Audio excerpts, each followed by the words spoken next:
and he's been working with law enforcement agencies of other countries, including Israel, Canada, Great Britain, and Japan. He provided testimony to the 911 Commission using fact-based perspectives on immigration, public safety, and national security. In particular, he did high-profile congressional hearings on the change of status for pilot training for terrorist hijackers Mohammed Atta and Marwan el-Shahai.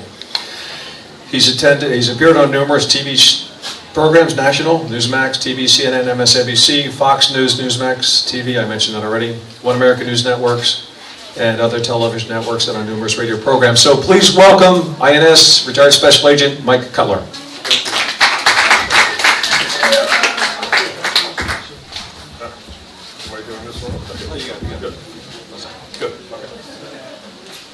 I'm so glad you're here today, and I'm so glad that I've been given this opportunity to speak to you. Immigration is a key issue that it involves every threat and challenge that America and Americans face. I've worked with the Speakers Bureau in Washington, and generally what I do is address people who are either in the military or the intelligence services, and I remember doing a couple of those seminars where the audience consisted of Air Force generals, colonels, even one of our astronauts. It was a great honor to meet him, and we took photos together because growing up, my heroes didn't play ball. They flew spacecraft and fighter planes and were test pilots. As a kid, I got letters from Alan Shepard and Gus Grissom. I wouldn't trade those letters for any sports memorabilia in the world. My favorite oxymoron is heroic play. I'm still trying to figure out how in the world you can be a hero when you're playing, but maybe that's me. But when I addressed these generals, I made the point that the shared mission, the shared common mission of all of our branches of the armed forces is to keep the enemies of our country as far from our shores as possible. But guess who gets that important mission up close and in person? It's the Coast Guard, it's the Border Patrol, and it's the men and women of ICE. It's never portrayed that way.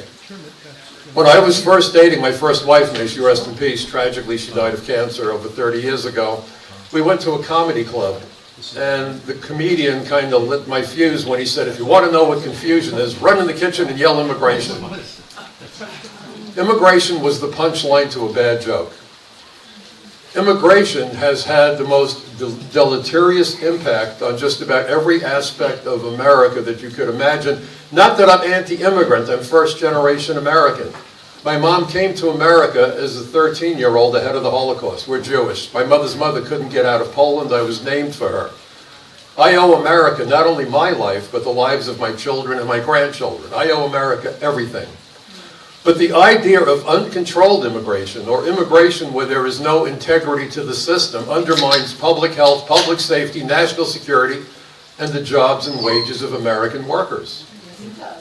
Now, if you go to Title 8, United States Code Section 1182, I don't expect you to grab a crayon and start writing this, but I include links to many of my articles, and I've been writing for years for Front Page Magazine, very proud of my relationship with that organization, the David Horowitz Freedom Center. That section of law enumerates the categories of aliens who are supposed to be excluded from the United States. It starts out with aliens who have dangerous communicable diseases, think COVID, Ellis Island quarantine station, aliens who suffer severe mental illness, criminals, terrorists, spies, human rights violators, human traffickers, drug smugglers, fugitives from justice, aliens who've been previously deported, aliens who lied on applications for immigration benefits, aliens who are likely to become a public charge, or if they work, would displace Americans and drive down the wages of American workers. Is there any category of exclusion that you have a problem with? Why is it never presented that way, including by our friends in the Republican Party? Full disclosure, I'm a lifelong registered Democrat. People say, how can you be a Democrat? It's easy. I'm a Democrat, but they're not.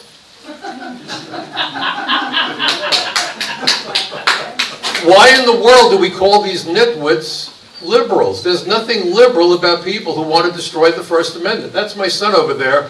He's one of my 4 kids. I raised them as my parents raised me to be a liberal. What does that mean? The First Amendment is sacrosanct. Every one of us has an absolute, bulletproof, guaranteed right to speak our mind freely without fear. Try that in the presence of these lunatics. Why are we complimenting them and giving them credit for something they could never be if their lives depended on it? Liberal. The name calling has to stop. Oh, the libertards. Who are you going to attract that way? The trick is we need to win people over. And I'm going to tell you, I might not agree with you on lots of issues. Doesn't matter. We're not going to agree on every issue. I don't care if it's abortion, I don't care if it's school prayer. Immigration is the one issue that should unite all Americans if you understand that if you can't control your border, you can't defend your country. It's just that simple. You see? And yet, everyone wants the litmus test is abortion. The litmus test. What are you doing? We have an ongoing invasion and violation of Article 4, Section 4 of the U.S. Constitution that said the states are to be protected against invasion, provided with a Republican form of government and protected against domestic violence. I'm getting it out of sequence, forgive me, but that's the Fourth Amendment. So when you hear the nonsense, oh, Trump was being unconstitutional, in doing what? Looking at the Fourth Amendment and saying, as president, I need to prevent an invasion. We have over 7 million aliens that we know came into the country under Biden who shouldn't be here. And where are the Republicans? Happy. I'm going to tell you something, it's going to probably piss people off, but I don't care who I make angry. I lived through 9/11. The ashes landed on my home and in part contained the remains of my neighbors. And I had an argument with the Republican counsel for the House Judiciary Committee prior to 9/11. I said to him, what the blank will it take another attack at the Trade Center? We had that argument on the Friday before 9/11. Okay? I've arrested terrorists. That's why the 9/11 Commission reached out to me. My first fraud investigation, supposed to be a nothing case, caused me to trip over a terror plot in Israel. As a consequence, we prevented the bombing of an oil refinery back in 1976 and saved a lot of lives. So when I speak about immigration, it's not hypothetical. I didn't read something somewhere. I didn't have a brain spasm. What I'm telling you is firsthand. And I work closely with the Congress because back in 1980, thereabouts, I convinced Al D'Amato to change the reentry law to make illegal reentry by a criminal alien a 20-year felony. Up until then, it was a 2-year maximum felony, and there was no consideration as to criminal history. We got the law passed. I made the first arrest in New York of a Dominican drug dealer who lost his green card because of drug trafficking crimes and crimes involving firearms and violence. And the guy wound up serving another 5 years in jail. He was in shock. And under the Trump administration, and I don't always agree with Donald Trump, by the way, I don't agree with anybody 100% of the time, and anybody who thinks any politician is your guy, think again. Think again. When you hire a lawyer and you go into court, you know what that lawyer's first priority is? It's not you, it's getting paid. You know what his second priority is? Still not you. He wants to make sure the lawyer on the other side gets paid because they'll be dealing with each other forever, but not with you. If you're lucky, you're priority number 3, okay? So when people say, he's my guy, wrong.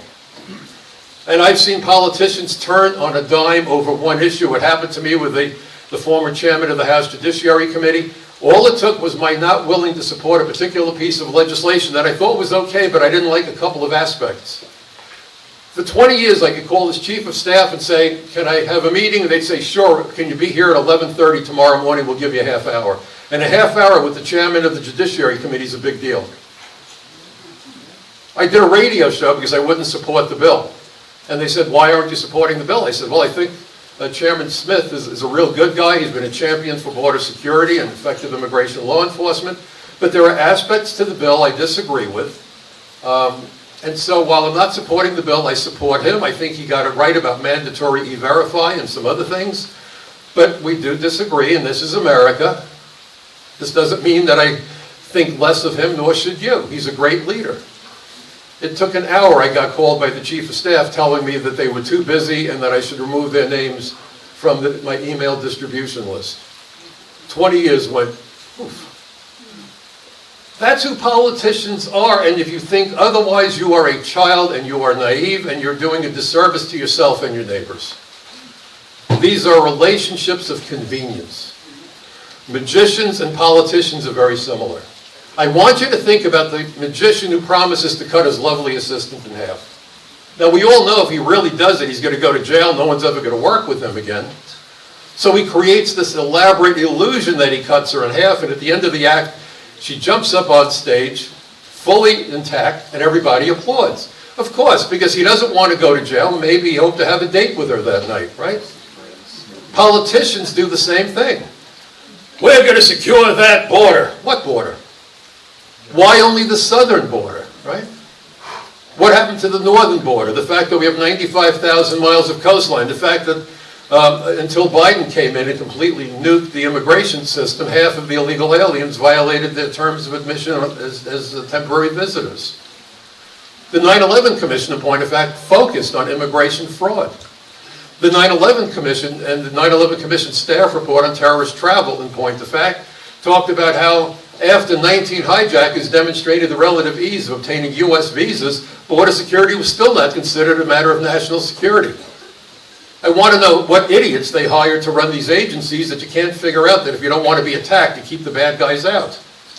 You don't want to get burglarized, lock your damn door.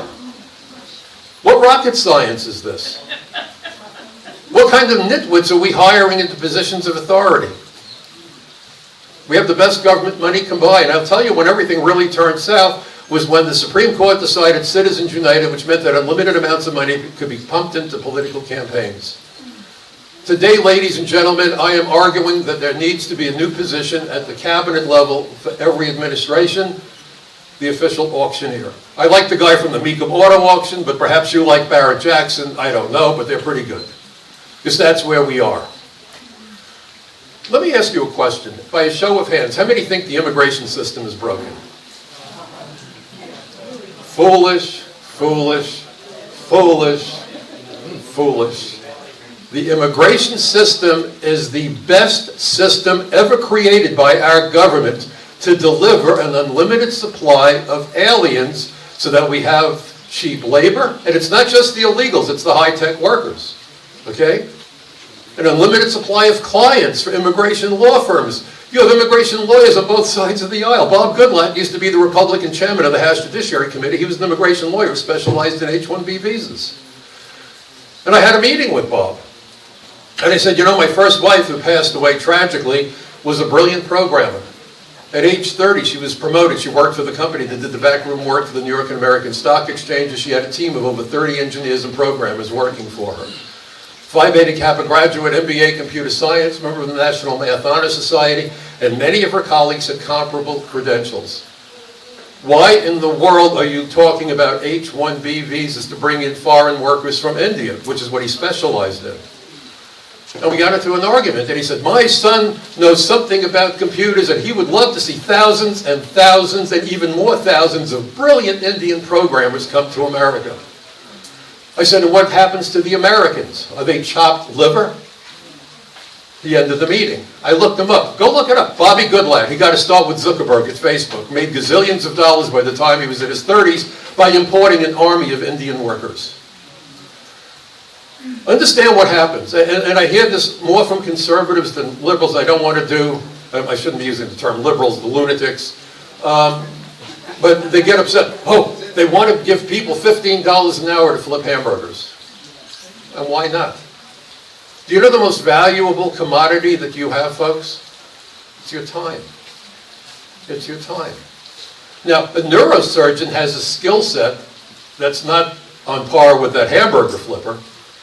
But is that hamburger flipper's time less valuable than the time of that neurosurgeon to the family of that person that works in the fast food restaurant? Am I crazy?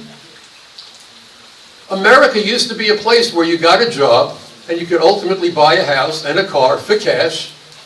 Try it today. My dad was a plumber. He was a construction worker, my biggest hero. He, it's hard to talk about it, died of lung cancer when I was 19, in part because he smoked those damn Chesterfields, but also because he worked in construction, was exposed to asbestos, and worked in the shipyards during the Second World War. So he was 57. And there wasn't a job that was too tough for him. He worked right up until the end. I literally carried him off his job his last day of work. I still have nightmares about that. And my mother was already dying of breast cancer at the time.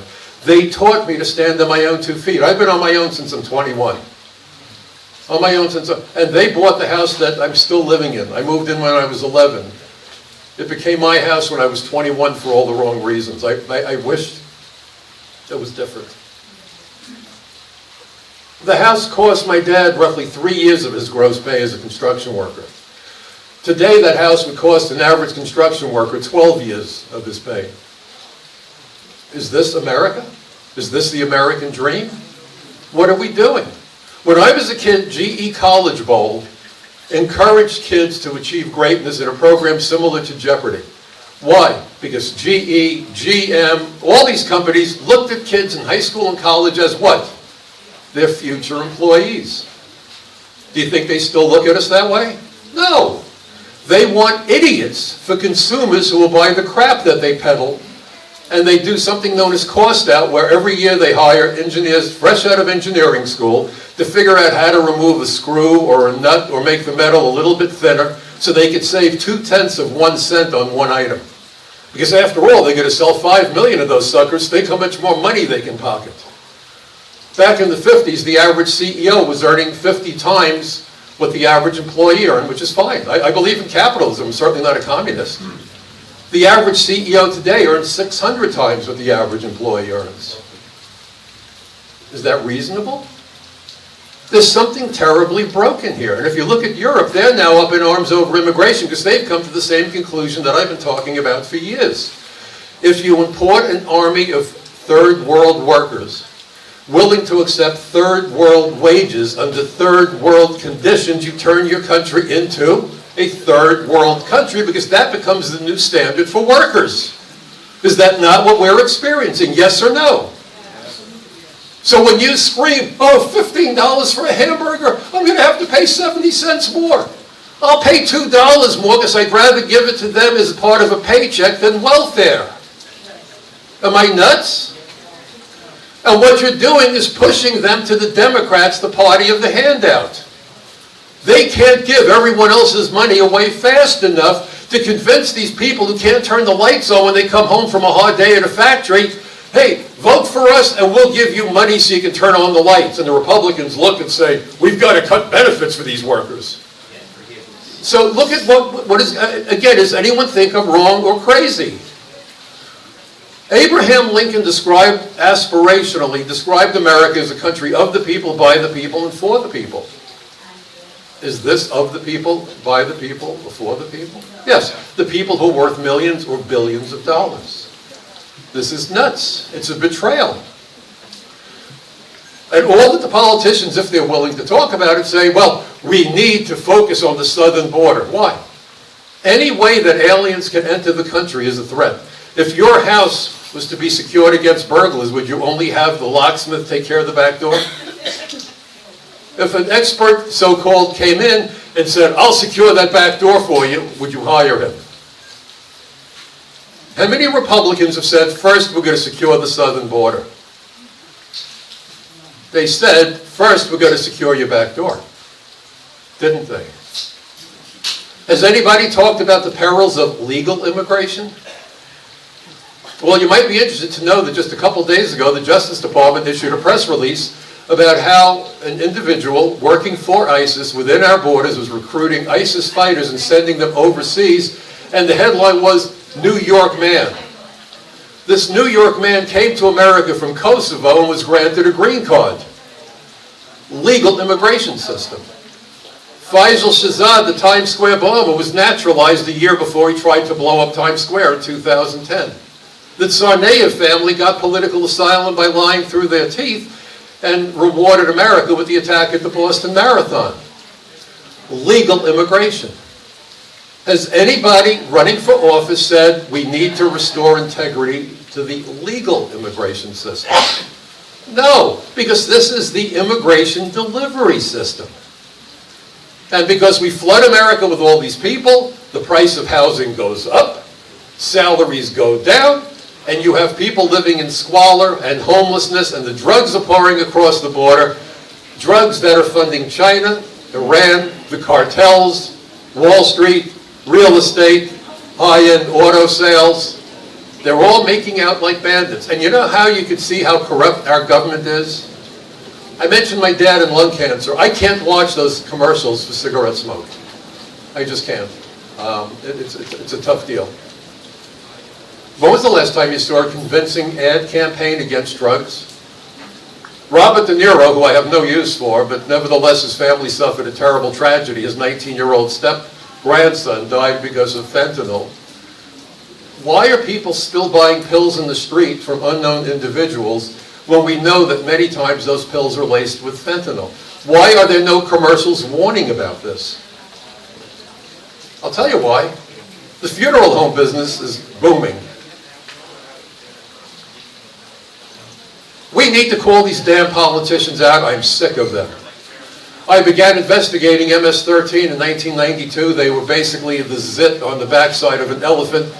That gang now permeates at least 40 American states and kills lots of people, and generally the people that are getting killed are members of the ethnic immigrant communities. It's not anti-immigrant to support the immigration laws. It protects the immigrants and the thugs they were running from when they came to America. And now they wake up and find out they're living next door to them. Transnational gangs. What are we doing? Does this make sense to anybody here? Does anyone think I've lost my mind in what I'm telling you? No. You're right on. Okay? Because all that you're getting from TV are lies. Well, some alien has been living in the United States illegally, but he's been here for the last 8 years and he's committed no crime. It's only reasonable we legalize him. First question no one ever asks. How do you know how long an illegal alien has been living in the United States if they ran the border? There's no capacity to interview them. Forget about a field investigation. So all they have to do is figure out what the date is that they need to have entered prior to. They put it in the application and they're in. The DACA kids, and this isn't permanent, you've got California wanting to make them cops. They don't want American citizens to carry firearms, but illegal aliens will get firearms because DACA aliens are not legally present. They only have temporary status. DACA means deferred action. What are we deferring? Their ultimate removal from the United States of America. But we're going to give them scholarships, while Americans can't afford an education. What am I getting wrong? Please, someone raise your hand. Tell me where I'm wrong. I defy you. You know the one question that nobody ever asks politicians at any level, and it's a question that every one of these dirtbags ought to be asked? How are your policies in the best interests of the average American? Have you ever heard that question? You should be writing to Fox and all these other supposed news outlets. Tell them that these people are spewing fertilizer and they need to be made accountable.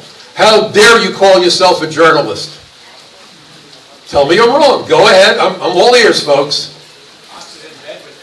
Of course they are. I did a bunch of Fox programs, and the last time I came on, I asked a question that fired up everybody in the studio, and that was the last time I was on, because they were talking about all these illegals coming in, and I said, listen, would you be willing to get on an airplane if you saw people sneaking past TSA? And the young lady on the set let out a squeal and said, of course not. I said, then why are we being forced to live among millions of people who evaded a very similar vetting process? We conducted ports of entry for the same reason, and we're told that if we object, we are unreasonable, we're xenophobes, and we're haters. That was the last time they had me on. It's the art of the question. I used to argue bail for the U.S. attorneys. Normally agents don't. I did because nobody got bail. I was going to teach debate on the college level. Had I not lost my parents when I did, I was going to be an engineer. I wanted to be an aerospace engineer. I went down to the Cape, saw the last moon launch. I met a bunch of the astronauts. My son is a mechanical engineer. My oldest son is a mechanical engineer. My other two kids are doing